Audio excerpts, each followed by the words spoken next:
Page 131, Got Those Blues. We have a few things to talk about here, so just sit back and relax, grab a cup of tea or a cup of coffee or whatever, and just hang in there. On pages 128 and 129, you're introducing more things about chords. See, there's a lot about chords. We just take it a little bit at a time. Now, if you're already lost with chords, please go back in the book where they started with the chords and go through it all again. You need to understand all of that. Just like you need to understand all of this to move on. We're adding more to this stuff. Let's go back to C major. Remember, we have keys. Key signatures, keys. We've been using C major because it uses all the white keys on the piano. It's easy to see the layout. It's just white keys.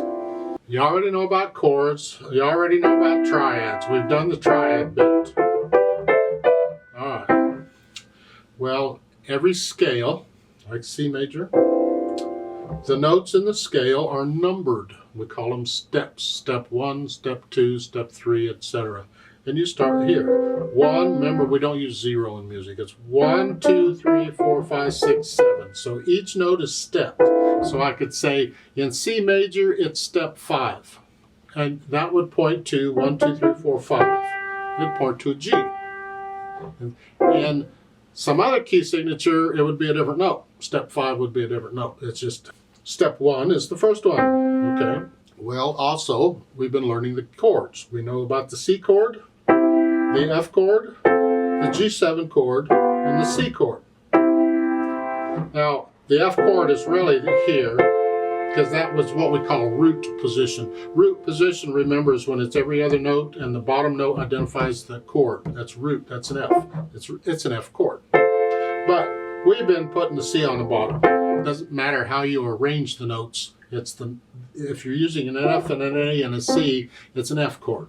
And then the G7 chord, we've been using this arrangement, but really it's here, here, here, here. There's 4 notes in a G7 chord because it's a G chord with the 7th added.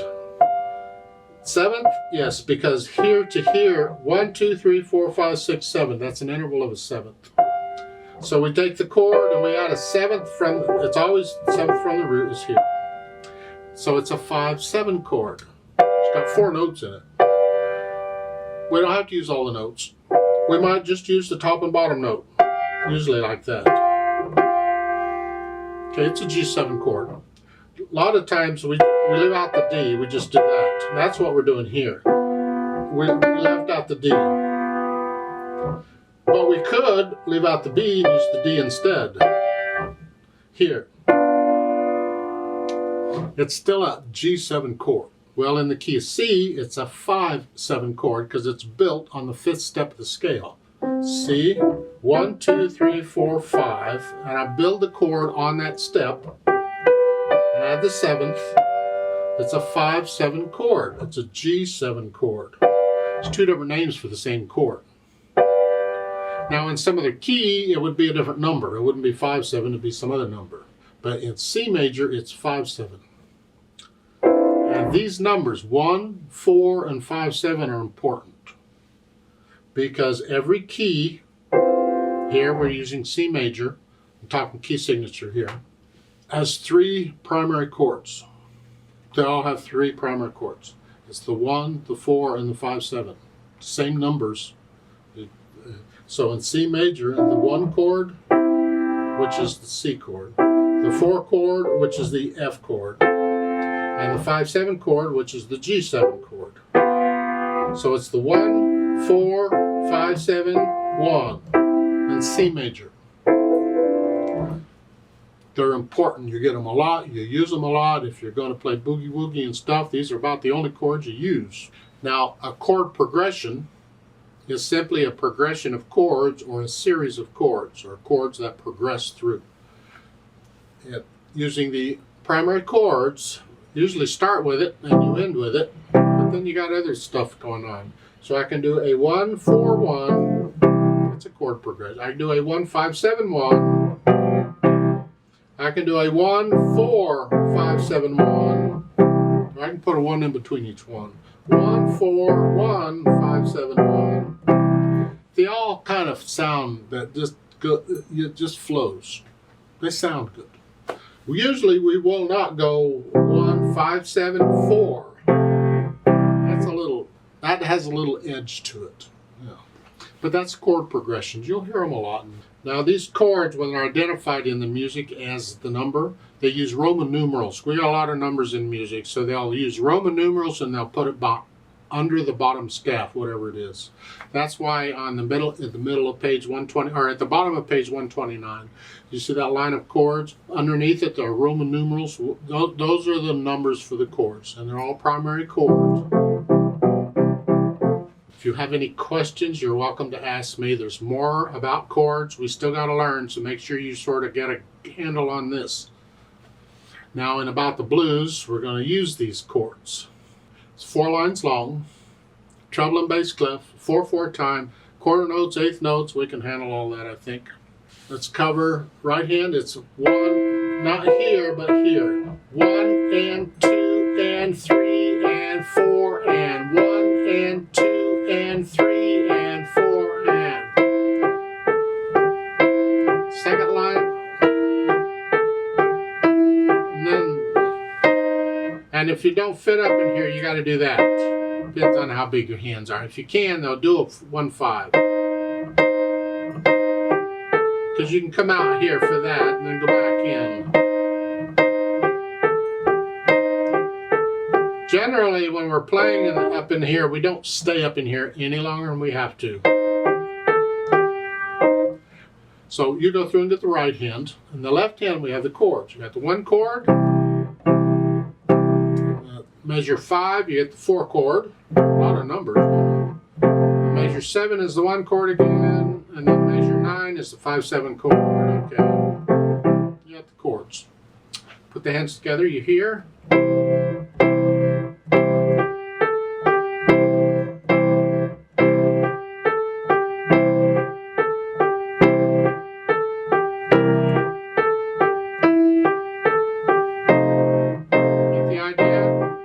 Pretty straightforward. Then add the articulation. Once you get rid of the hesitations, of course. It's a wrist here, flex the wrist, short.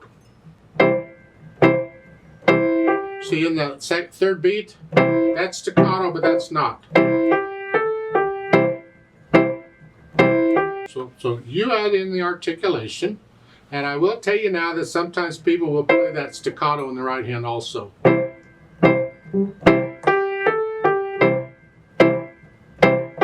You can experiment with it and see what you like, but for now I'm going to encourage you to play legato. Dynamics, go to the right hand.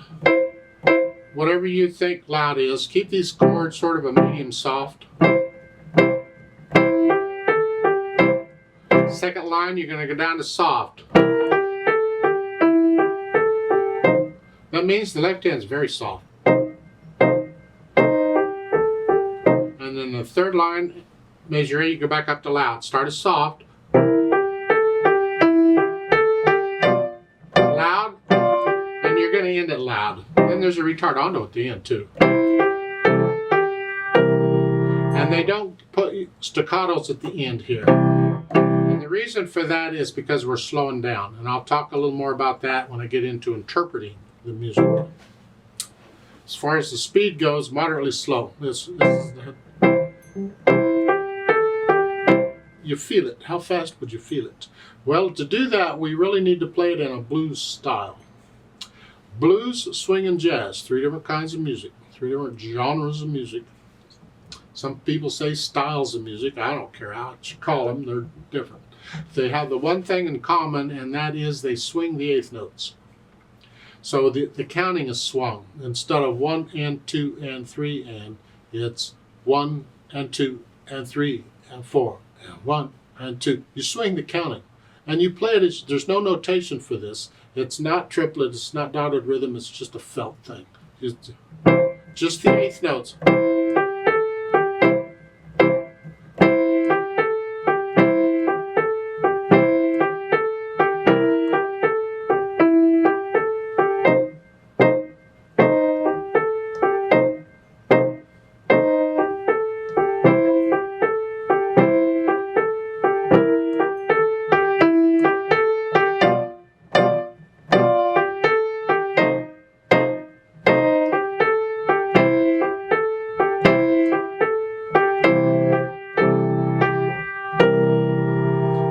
at the end, when you slow down, the long short rhythm you've been doing kind of evens out. So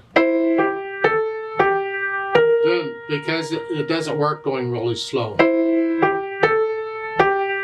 doesn't work very well. And also the staccatos go away. So that last made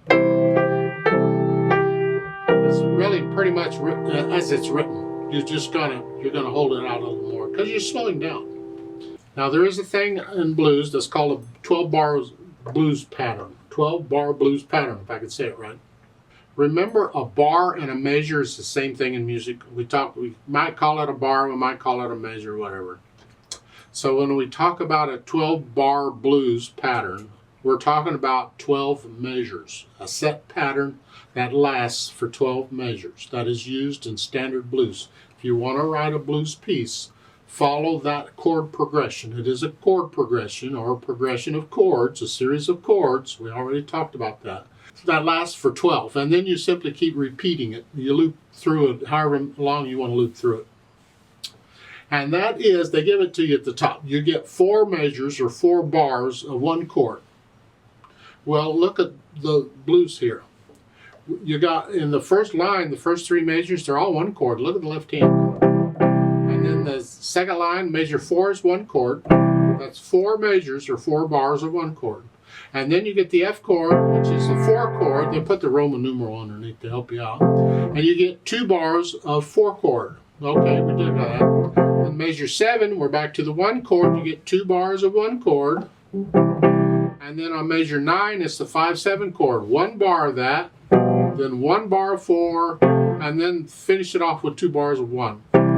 That is a pattern, a standard pattern for a 12-bar blues. You'll see it over and over and over in blues music. Now, if you want to write blues music, follow that pattern. Whatever key you're in, you don't have to be in C major. We're in C major right now, no sharps or flats. So you can be in whatever key, but 12-bar blues using these 3 chords. Let's play this together slowly to double check the notes and the rhythms. I'm not going to do the dynamics. I will do the staccatos. I can't slow down at the end, but I am going to smooth out the long short on the last measure. I'm just going to play it even. And the fermata there at the end, the half note, I'm going to hold that 4 counts instead of 2. So I'll give us 4 counts. So let's play this together and make sure we have the right notes and rhythms. 1 and 2 and ready and go. And 1 and 2 and 3.